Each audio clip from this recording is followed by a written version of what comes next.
yang terbaik. Kami percaya hanya daripada-Mu Tuhan.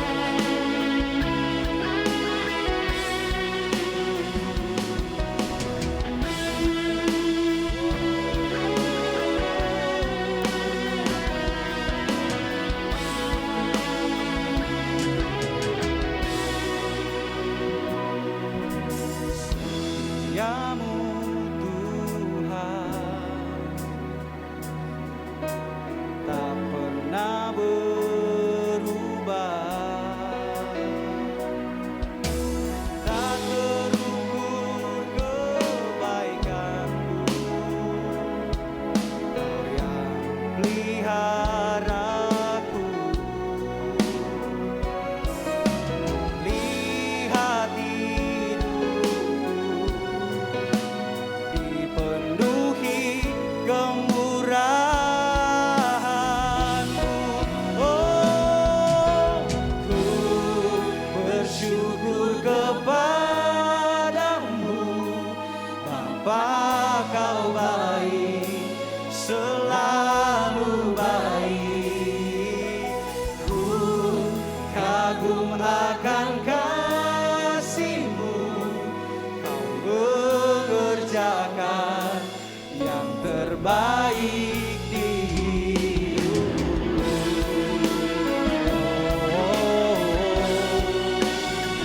Mari sama-sama dari awal kita akan pujian ini Bapak Tuhan sekalian. Katakan setiamu. Setiamu Tuhan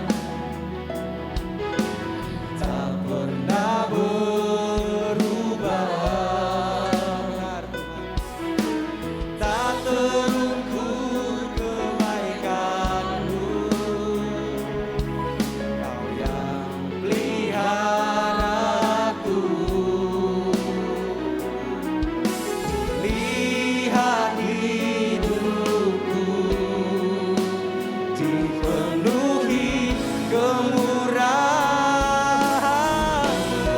Oh, ku bersyukur kepadamu, Bapa, Kau baik, selalu baik.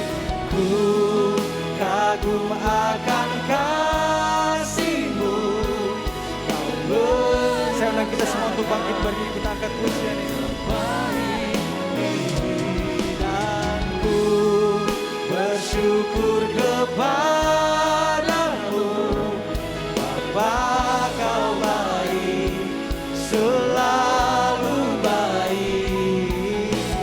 Ku kagum akan kasih-Mu, Kau mengerjakan yang terbaik di hidupku. Terima kasih Tuhan, terima kasih Tuhan atas kebaikan. Kau baik Tuhan.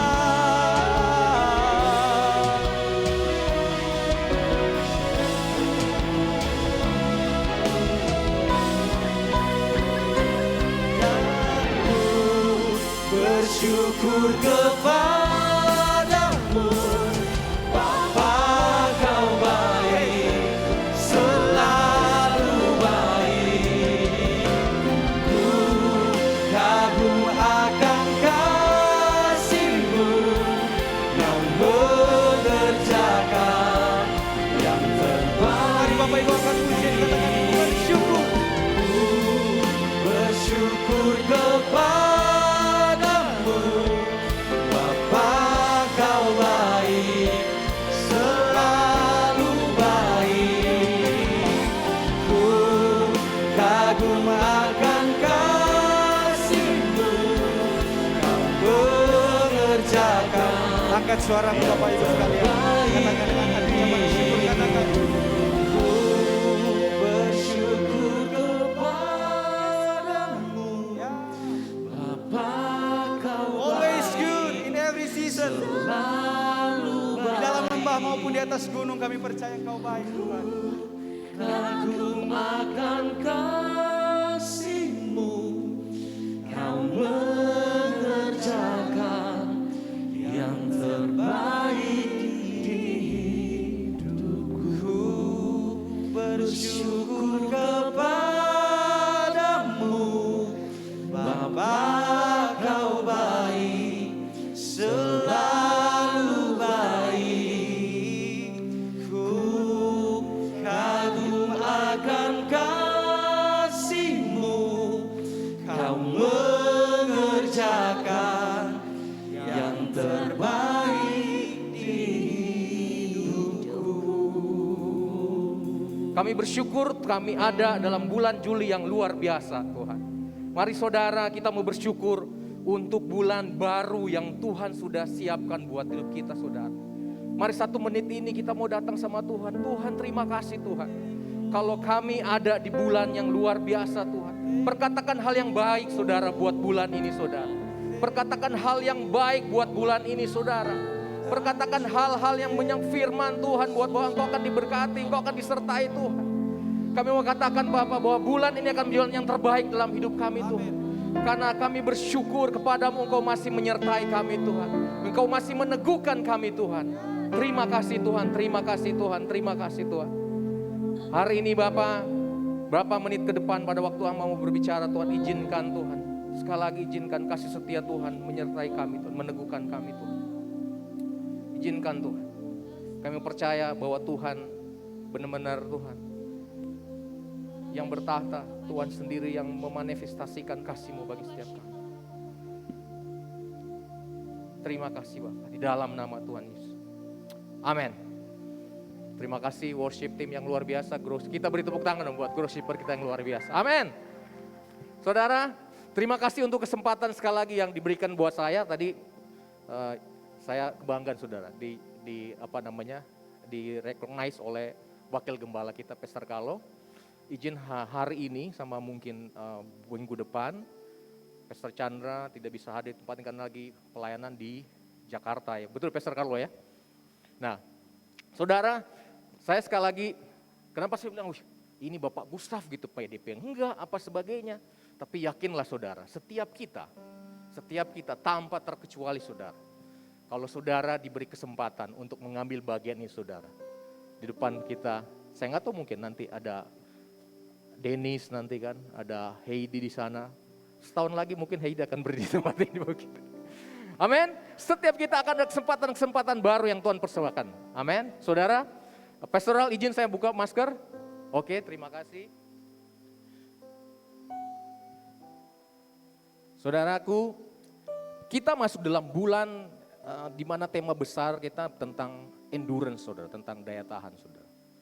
Orang kalau ngomong tentang endurance saudara, ini pasti bicara dengan sport, bicara dengan olahraga, bicara dengan ketahanan fisik saudara. Bicara tentang kita membutuhkan kekuatan yang berbeda saudara. Bicara endurance sesuatu yang tidak gampang saudara. Bicara endurance tadi pada waktu kita doa pengerja saudara, saya bersyukur dengan ada di tim yang luar biasa saudara. Kalau mungkin saudara bisa lihat, kok bisa sih pendeta khotbah atau saya bukan pendeta saudara, orang khotbah gitu, pakai sweater begitu, sosnya saya pakai jas gitu ya, pakai jas, pakai kemeja saudara. Ini membuat gereja kita gereja yang sangat progresif saudara. Alright? Bersyukur kita ada di gereja yang memberi kesempatan segala kreativitas saudara dalam koridornya Tuhan ada di tengah-tengah kita saudara. Saudara kebayang gak sih saudara, wakil gembala kita, pastor kita pakai sweater saudara. Kebayang gak saya dulu ya waktu ke gereja gak kebayang tuh kalau hamba Tuhan harus pakai sweater, berkhotbah di depan begitu. Biasa harus pakai jas, biasa pakai dasi saudara. Sesuatu yang berbeda saudara. Nah kita masuk tahun yang kelima saudara. Saya 2018, 2018 saya ingat bulan Februari saudara. Bulan Februari saya datang pertama kali ke gereja ini, tepatnya masih di lantai 5, belum di lantai 4. Pada waktu datang saya duduk pojok sebelah kiri saudara dengan istri saya. Istri saya tadi ibadah pagi sama-sama dengan saya. Waktu itu yang WL Heidi saudara. Nona Heidi dia kalau WL luar biasa, saya nggak akan lupa. Wah saya bilang ini gereja sangat progresif sekali saya bilang. Gereja ini sangat memberikan kesempatan anak muda, memberikan kesempatan setiap pelayan untuk bisa menyembah Tuhan yang luar biasa. Karena saya percaya begini, pada waktu ada komunitas gereja yang menyatakan bahwa dia sungguh-sungguh mencintai Tuhan dan membuat nama Tuhan ditinggikan, saudara, pasti kegerakan sedang terjadi di gereja itu, saudara. Dan saya percaya Tuhan sedang melakukan kegerakan di gereja ini, saudara. Kalau kita beberapa teman-teman di core team, saudara, kalau ada cerita, mana mungkin dalam waktu 5 tahun gereja ini dipercayakan, saudara, dikasih tanah di daerah Citraland, saudara. Men, gedenya itu sekitar 900. Bapak-bapak ibu, 900 meter, dan kalau andaikan kira-kira 900 meter square ya. Benar ya Pastor ya? Besar. Dan saya percaya begini, Tuhan sedang memberikan tanggung jawab buat gereja ini. Buat komunitas ini untuk kita terus bergerak, saudara. Untuk kita bergerak. Bukan hanya 5 tahun, bukan hanya 6 tahun, bukan hanya 7 tahun, saudara. Akan ada tahun-tahun berikutnya di mana kita menjadi generasi yang kuat. Di mana kita menjadi jemaat-jemaat yang kuat, saudara. Hari ini saya mau cerita, saudara, tema khotbah saya tentang sebuah perjalanan, saudara. Sebuah perjalanan.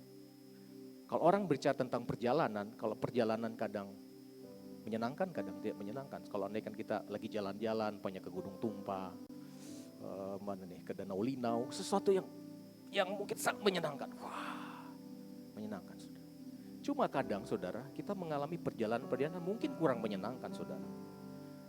Kalau kita sedang berjalan, saya waktu itu masih kecil, saudara. Kalau andaikan kita lagi perjalanan, paling sering ditanya, kapan kita tiba? Kapan kita sampai? Kapan kita akan tiba? Baru 20 menit. Mama, kapan kita akan tiba, Ma? Pak, kapan kita akan sampai, Pak? Pak, kapan kita akan sampai? Perjalanan itu ada yang 20 menit, ada yang 30 menit. Ada yang 1 jam, ada yang mungkin 2 jam, saudara. Saya waktu sekitar bulan lalu, perjalanan kita dengan Deon, yang jadi basis kita, perjalanan kita ke Bournemouth. Cukup jauh juga Bournemouth, itu sekitar 6 jam, 8 jam. Tapi kita nikmati perjalanan itu, saudara. Saudara, ada satu ayat di dalam Yosua, saudara. Saya buka sama-sama di Yosua. Yosua 1 ayat 3 bilang ini. Sesudah Musa hamba Tuhan itu mati, berfirmanlah Tuhan kepada Yosua bin Nun, abdi Musa itu demikian, hambaku Musa telah mati, sebab itu bersiaplah sekarang, seberangilah sungai Yordan dan engkau dan seluruh bangsa ini menuju negeri yang akan kuberikan kepada mereka, kepada orang Israel itu. Setiap tempat yang akan diinjak oleh telapak kakimu kuberikan kepada kamu, seperti yang telah kujanjikan kepada Musa. Yosua mengalami perjalanan juga, saudara. Yosua mengalami perjalanan bukan hanya pada waktu Yosua, tapi sebelumnya dia mengalami perjalanan dengan Musa, saudara. Seperti saudara ketahui kalau di Alkitab Keluaran cerita, wah Musa membelah laut Teberau, melakukan mujizat, wah air keluar dari gunung, saudara. Luar biasa perjalanan Yosua dengan Musa, saudara. Tapi di konteks ini, saudara, ada yang tidak, menurut saya agak sedikit berbeda, saudara, yang terjadi kepada Yosua. Dibilang begini, sesudah Musa hamba Tuhan itu mati, berfirmanlah Tuhan kepada Yosua bin Nun, abdi Musa itu demikian. Kata demikian itu mungkin hanya demikian, saudara. Tapi saudara kebayang gak, saudara?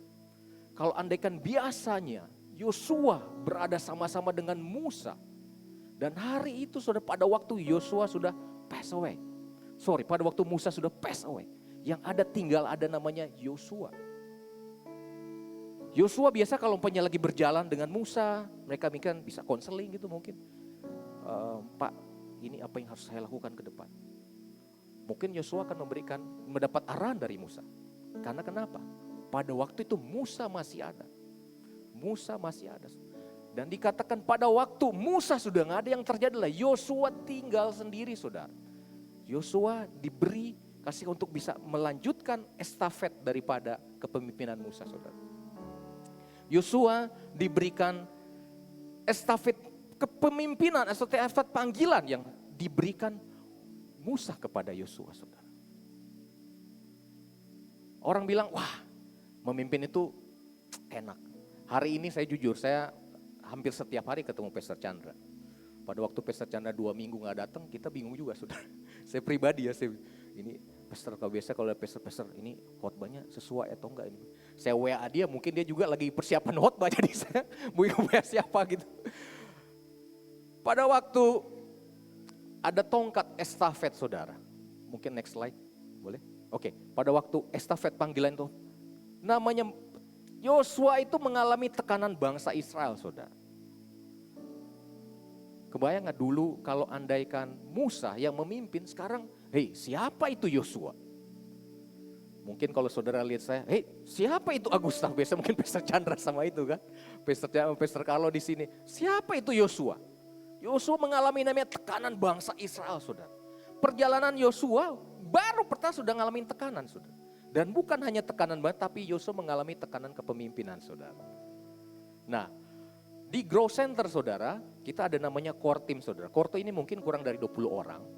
Orang-orang tanda kutip yang diberi kepercayaan untuk memimpin bidang. Kita aja untuk menentukan satu tema saudara acara, itu butuh terjadi perdebatan kayaknya kurang cocok ini, kurang cocok. Itu bisa satu tema bisa dibahas sampai sejam saudara. Saya kebayang nih, Yosua itu mimpin jutaan orang saudara, pada waktu Musa nggak ada saudara. Pada waktu Musa nggak ada, Yosua menggantikan Musa untuk bisa memimpin jutaan orang. Saudara, betapa saudara bisa melihat tekanan yang ada dalam hidup Yosua. Dan bukan hanya tekanan kepemimpinan sebagai seorang pemimpin. Yosua itu mengalami tekanan kehidupan. Yosua itu punya anak, punya istri. Saudara. Kebayang gak saudara-saudara bisa penyembahan, wah kita mengalami Tuhan. Sampai pulang ke rumah, anak kita nangis saudara. Pak, rumah gak ada makanan. Kita udah, Tuhan hadir di sini, Tuhan hadir di sini. Istri kita ngomong, Pak, bulanan belum bayar, saudara. Saya percaya gini, Yosua mengalami hal yang sama, saudara. Yosua mengalami namanya tekanan kehidupan, saudara.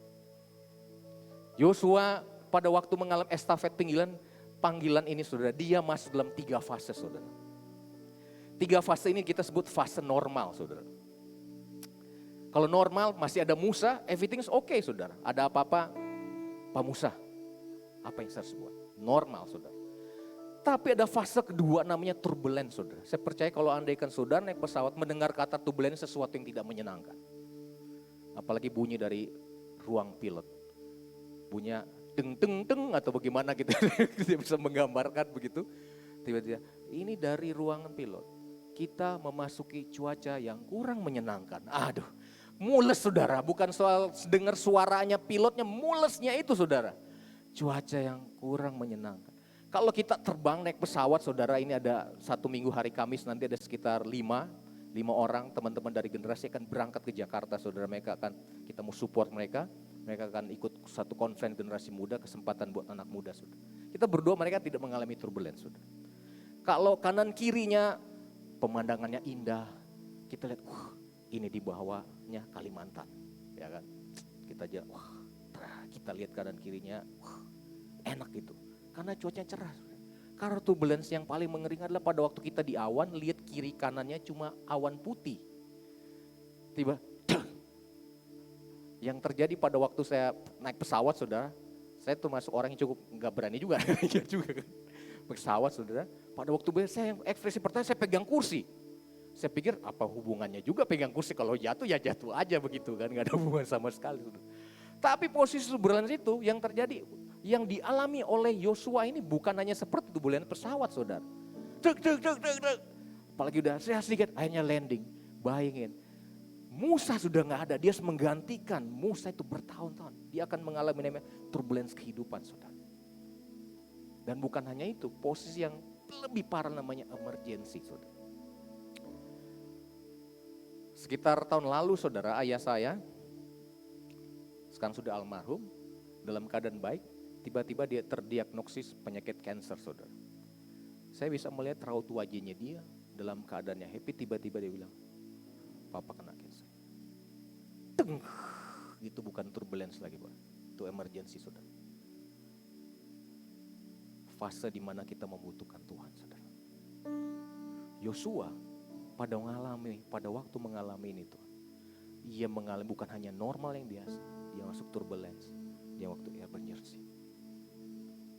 Dalam status fase yang tidak menyenangkan saudara. Tapi saya bersyukur Yosua punya kesadaran ini saudara. punya kesadaran bahwa dia bilang, pada waktu dia mengalami itu, saudara, dia tahu bahwa perjalanan yang sedang dia lakukan, dia membutuhkan endurance, dia membutuhkan daya tahan, saudara. Dia harus tahu bahwa dia harus punya daya tahan, saudara. Dia tahu, saudara, yang pertama dia tahu kenapa dia butuh daya tahan tuh. Kenapa dia butuh daya tahan, dia butuh endurance spirit. Karena dia punya tujuan, saudara. Alasan Yosua masih tetap punya daya tahan, saudara. Pada waktu meskipun dia sudah tidak normal saja, meskipun dia sudah masuk turbulence, meskipun dia sudah jatuh pada status emergency, tapi Yosua sadar bahwa Yosua itu punya tujuan. Yosua itu punya tujuan pada waktu Musa meninggal, dia bilang, Yosua kamu harus bawa bangsa Israel ke tanah Kanaan. Dan itu yang diingatkan oleh Yosua. Itu yang selalu diingatkan oleh Tuhan kepada Yosua. Yosua kamu tuh punya tujuan, Yosua. Saudara, hal yang tidak menyenangkan, saudara, dalam hidup kita pada waktu kita melakukan perjalanan, saudara. Walaupun kita punya tujuan, kita tahu saya punya tujuan, saya harus achieve A, saya harus punya goal B, C, D dan sebagainya, saudara. Sometimes, saudara, pada waktu kita punya tujuan sekalipun, kita punya namanya loss of direction, saudara. Kita kehilangan arah, saudara. Kalau orang bilang kehilangan sinyal begitu, nut, wih, ini sudah di daerah mana gitu. Kayaknya kita biasa aja, saudara. Saudara, kadang pada waktu kita udah mulai beribadah, saudara, kita aktif ke gereja, saudara. Bertahun-tahun mungkin, saudara. Kita sudah ngikut Tuhan, udah bertahun-tahun kita ikut Tuhan. Saya cuma ingatkan, kita punya tujuan. Tuhan memberikan tujuan kepada saudara. Sangat direction-nya jelas kepada panggilan yang sudah Tuhan kasih kepada hidup saudara. Sangat jelas, saudara. Dan Tuhan gak mau kita kehilangan loss of direction, kita kehilangan arah. Tuhan gak mau, saudara. Tuhan gak mau kita kehilangan arah, saudara. Beberapa tahun yang lalu, saudara, saya waktu itu pernah ikut daki gunung. Daki gunungnya bukan di Indonesia, saudara. Daki gunungnya bukan di Indonesia. Daki gunung. Kita startnya itu sekitar jam 6, saudara. Jam 6 sore mulai daki gunung. Saat udah daki gunung, saya bersyukur waktu itu daki gunung temennya ada bapak, ada ibu gitu kan. All the team lah gitu, ada campuran gitu, ada yang anak muda gitu. Pertama kita daki gunung tuh semangat gitu, nyanyi. Wah, nyanyi sebagai tim kita nyanyi kan. 1 jam, 2 jam, 3 jam masih nyanyi. Wah, masih nyanyi. Nyanyi apa kira-kira yang buat semangat gitu kan. Glory, glory, haleluya. Semangat, saudara. 4 jam dari tensinya, anggaplah kita desibelnya sudah tinggi, sudah agak rendah, saudara. Karena nyanyi 3 jam capek juga gitu kan. Deng, turun. Glory, glory, haleluya, turun lagi. Glory, glory, haleluya. Jam kelima, saudara. Yang nyanyi dari tim kita waktu itu sekitar 15 orang. Yang waktu awal-awal yang nyanyi itu semua nyanyi, saudara. Setelah 3 jam mulai berkurang. Dari 15 orang gitu, yang nyanyi tinggal 10 gitu kan. Setelah 5 jam yang nyanyi 3 orang, saudara. Ini saya bilang saya sadar waktu itu bahwa kita mungkin sudah capek gitu kan. Yang membuat kita capek adalah pada waktu program itu yang saya ikuti, saya nggak tahu kita mau kemana. Ini saya waktu itu agak ikut training begitu, kita mau kemana gitu. Bayangin, wah katanya sudah dekat lagi. Nah, sudah dekat lagi. Ini udah jam kedua, sampai dari jam 6 sampai jam 11 malam, kita nggak tahu kita mau kemana. Dan yang kebetulan jadi guide kita sudah capek begitulah. Ayo, bilang, nggak tahu hati kita udah capek begitu. Dia kalau biasa naik gunung kan udah jago gitu. Saya lihat ada beberapa teman-teman pendaki gunung begitu, kayak kalau naik gunung tuh, ayo, kita udah capek. Dan kita nggak tahu arah kita mau kemana, saudara. Kita nggak tahu kita mau kemana, kita nggak tahu. Nah, kondisi waktu itu, saudara, kita pada waktu daki gunung itu, kita diikat satu dengan yang lain. Jadi kalau daki gunung supaya selamat gitu, jadi nggak boleh lama dan nggak boleh cepat begitu jalan. nggak boleh lama. Coba kalau andaikan di jalan ya depan lebih cepat, yang belakang akan begini gitu kan, begini gitu kan. Nah, jadi kita harus seirama gitu jalan. Dan perjalanan itu sebenarnya nggak menyenangkan saudara, tapi karena tim jadi bisa menyenangkan. Apa yang Yosua alami saudara? Yang kedua adalah Yosua dia memiliki tanggung jawab saudara. Pada waktu bangsa Israel keluar saudara, pada waktu jutaan bangsa Israel keluar, itu bukan satu atau dua orang saudara. Saya punya istri, baru di rumah kami itu ada mama, ada adik dua saudara. Kita kalau di rumah aja kadang untuk mengatur aja kadang butuh nada tinggi, nada rendah, nada sedang begitu ya kan. Saya pikir ibu tahu gitu. Ini apalagi jutaan orang saudara yang Yosua harus memikul tanggung jawab. Yosua memikul jutaan orang bukan hanya satu. Yosua capek sebenarnya waktu itu. Yosua di saat itu saudara, Yosua mungkin ngalamin kehilangan harapan juga. Kita sebagai orang yang punya tanggung jawab saudara, saya percaya gini, sebagai bapak-bapak yang punya tanggung jawab, kita akan lakukan apapun, sekali apapun. Kadang saya suka lihat di TV saudara, orang rela mencuri saudara, buat kata kutinya untuk membiayai anak dia supaya bisa ujian. Kan lihat ya. Tanggung jawab ini sebenarnya sesuatu yang tidak menyenangkan mungkin buat Yosua. Pada waktu Yosua harus melakukan perjalanan, mengalami daya tahan yang harus kuat, dia bilang Tuhan saya punya tanggung jawab. Pada waktu diceritakan itu Yosua harus nyebrang sungai Yordan saudara. Yosua harus nyebrang sungai Yordan. Yosua sebaik kalau andaikan saya termasuk orang yang suka renang saudara. Jadi kalau andaikan lihat kolam gitu, kita langsung ini namanya sungai Yordan ini bukan kolam ukurannya 10 kali 50. Walaupun saya belum pernah ke Israel, tapi saya baca bahwa sungai Yordan itu sungai yang tidak menyenangkan juga saudara. Dan kalau andaikan cuma bawa satu orang, ini jutaan orang yang harus Yosua pikul tanggung jawabnya saudara. Yosua mungkin udah bisa kehilangan harapan saudara. Kalau andaikan Musa waktu itu saudara, dia masih ingat tongkatnya saudara, waktu cukup pukul langsung kebelah. Laut Teberau. Ini katanya, mungkin dalam hati Yosua, Tuhan, cukuplah Musa Tuhan yang membelah laut Teberau Tuhan. Saya jangan lagi. No. Tanggung jawab Yosua, kalau bilang, dia sebagai orang yang dipikul tanggung jawabnya, endurance-nya dia udah daya tahannya Tuhan. Tapi Yosua ingat ada tanggung jawab yang diberikan pada Yosua. Yosua juga bingung caranya bagaimana saudara. Di ayat selanjutnya saudara, saya ingin baca saudara.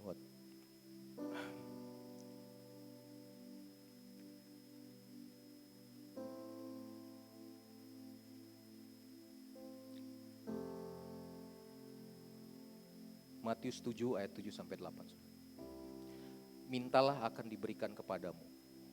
Carilah maka kamu akan mendapat. Ketoklah maka pintu akan dibukakan bagimu. Karena setiap orang yang meminta menerima, dan setiap orang mencari mendapat, dan setiap orang yang mengetok baginya pintu dibukakan. Yosua diperhadapkan oleh sungai, oleh Yordan saudara. Yosua juga bingung gimana cara. Yosua saya percaya di kondisi dia juga berdoa juga sama Tuhan. Tuhan, apa yang harus saya lakukan? Mungkin hari-hari ini kita juga ngalamin juga situasi yang harus berhadapan sesuatu yang kita gak sanggup saudara. Membuat kita harus kehilangan harapan saudara. Membuat kita gak tahu harus ngapain lagi saudara. Saya pada waktu menyiapkan tema ini saudara. Saya ingin satu lagu saudara yang saya mungkin bisa mewakili apa yang mungkin yang Yosua pikirkan di waktu itu saudara.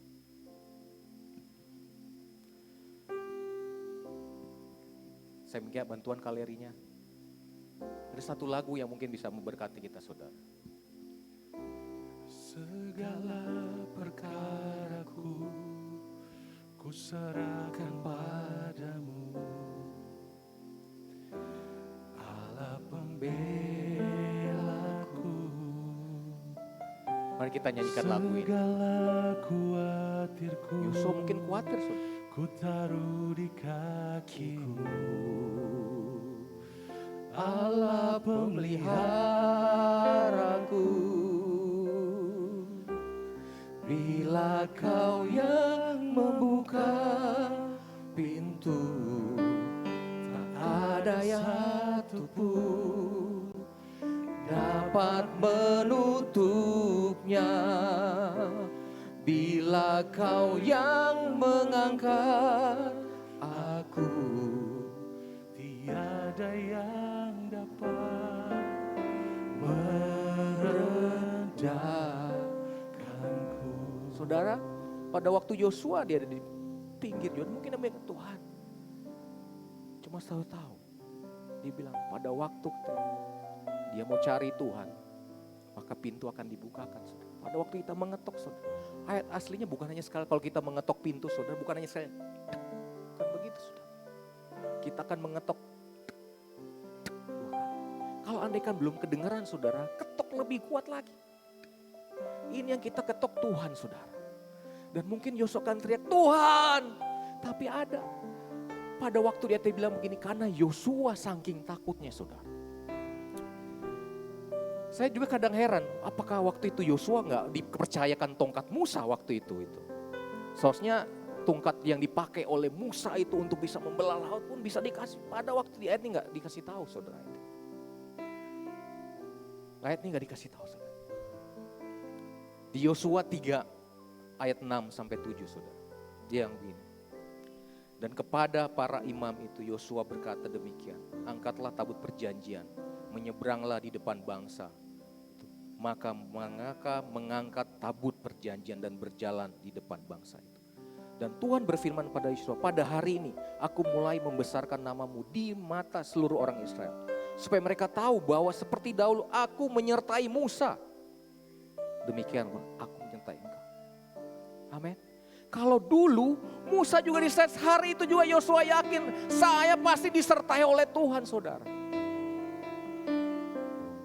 Ada hal yang ketiga, saudara, yang harus kita tahu bahwa Yosua sadar bahwa dia memiliki unlimited power resource, saudara. Dia mempunyai kekuatan yang tanpa batas, itu Tuhan sendiri, saudara. Kalau andaikan pada waktu itu Yosua melihat Musa yang langsung membelah laut. Karena itu Yosua melihat, waduh, waktu itu Musa laut memukul dengan tombak, langsung terbelah lautnya, saudara.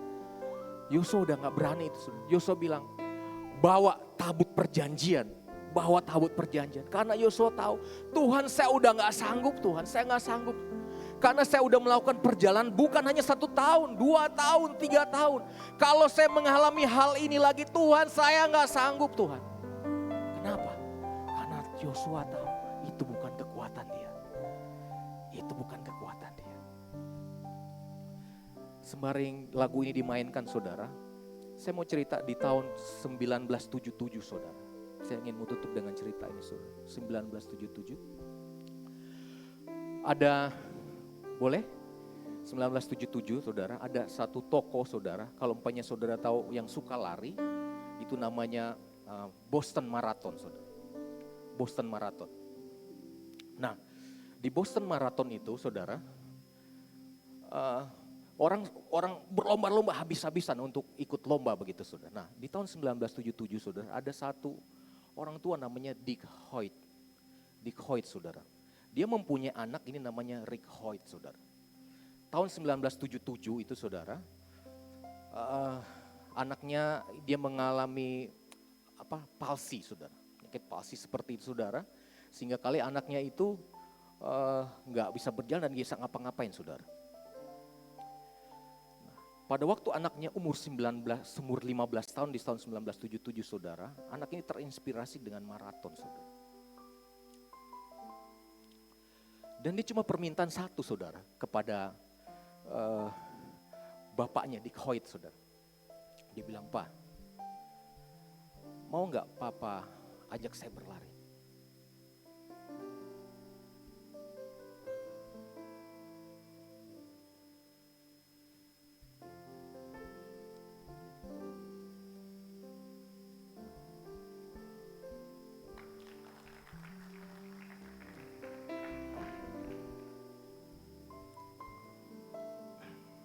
Saudara, mungkin jangankan berlari, jalan aja mungkin papanya kan mikir saudara. Bagaimana dengan anak yang palsi saudara, dia harus ikut triathlon saudara. Itu berenangnya tuh berkilometer saudara. Dan dia harus bawa sepeda dan dia harus lari saudara. Dan pada waktu saya tahu ceritanya saya bilang Tuhan. Kadang saya bilang saya udah gak punya tenaga lagi Tuhan. Saya ingat cerita dia bilang begini. Anaknya, Papa maukah engkau berlari untuk aku? Mungkin hari ini kita udah kehabisan tenaga saudara. Kita bisa bilang sama papa kita. Kita bisa bilang sama ayah kita. Papa maukah engkau berlari untuk aku? Papa maukah engkau berlari untuk aku? Kita bukan untuk menyerah saudara. Kita udah berserah saudara.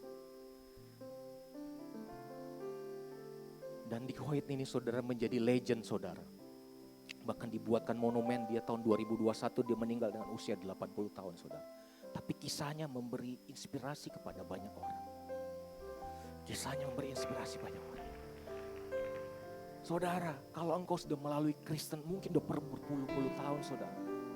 Saya ini udah mengalami kekristenan saya udah puluhan, 10 tahun, 20 tahun, 30 tahun. Hari ini mungkin engkau sedang kehilangan arah saudara. Atau mungkin engkau sedang kehilangan power. Engkau sedang kehilangan harapan. Bisa gak orang Kristen kehilangan power, kehilangan harapan, kehilangan sinyal, kehilangan tujuan? Sangat bisa saudara. Tapi saya coba mau ingatkan saudara. Ada Papa kita di surga. Ada Papa kita di surga, amin. Ada Papa kita di surga saudara. Kalau saudara capek, saudara lelah. Papa bilang begini, hai anakku, balik. Hai anakku, engkau udah salah direction anakku. Kamu harus kepada direction yang benar. Kalau mungkin engkau hari ini udah kehilangan harapan saudara. Engkau akan bilang, Tuhan saya gak tahu harus ngapain seperti apa yang Yosua lakukan. Tuhan saya gak tahu bagaimana membelah sungai Yordan ini seperti Musa. Tapi Tuhan bilang, harapanku ya aku anakku. Harapanmu ya aku. Kalau engkau hari ini mungkin kehilangan, Tuhan saya capek, aku udah kehilangan arah, udah melakukan banyak hal, coba ini. Tuhan saya sudah capek Tuhan. Saya jadi Kristen yang biasa-biasa. Saya udah kehilangan arah, saya udah gak tahu panggilan saya di mana. Saya sudah gak tahu saya harus ngapain, pelayanan saya jadi biasa-biasa. Siapa yang mau katakan saudara? Tuhan panggil hidupmu saudara. Tuhan panggil hidupmu. Anakku, kembali. Kembali anakku. Dan Papa bilang, aku akan menyertai kamu. Aku akan berlari bersama kamu. Amin. Aku akan berlari bersama. Mari saudara, asal kita nyanyi sama-sama lagu kita, bangkit berdiri sama-sama. Biarkan ini menjadi iman kita di hadapan Tuhan. Segala perkaraku ku serahkan padamu. Ini iman kami Tuhan. Allah pembela. Katakan saudara, katakan. Ya Tuhan. Segala kuat. Yes Tuhan. Amin.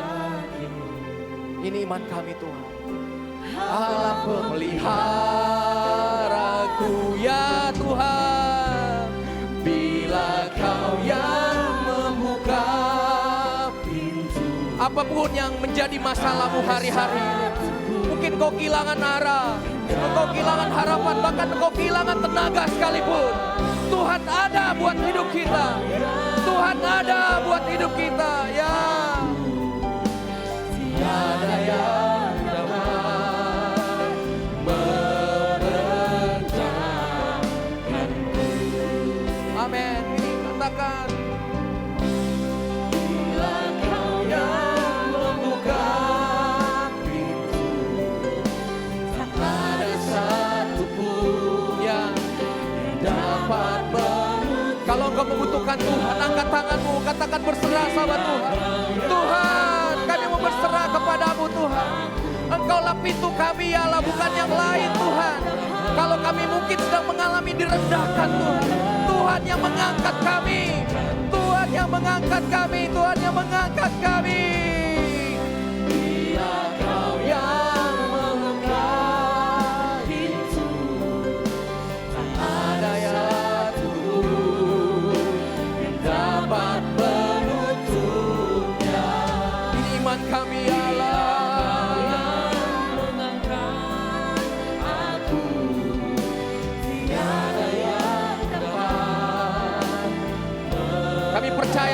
janji-Mu yang ku tahu Dia kerjakan, yang ku tahu Dia kerjakan. Ini iman kami ya Allah, turut firman-Nya bagi kemuliaan-Nya, yang ku yakin Dia Engkau menyediakan bagi setiap kami seturut kasih-Nya bagiku yang ku tahu. Dia kerjakan. Ini kami ya Allah, firman-Nya bagi kemuliaan-Nya, yang ku yakin Dia sediakan. Ini iman kami Tuhan, katakan, oh, aku punya Tuhan yang besar. Aku punya Tuhan yang besar, yang telah berjanji, yang sanggup menggenapi. Imanku bersepakat percaya padanya, ku terima sekarang kemenangan dari-Mu. Katakan, aku punya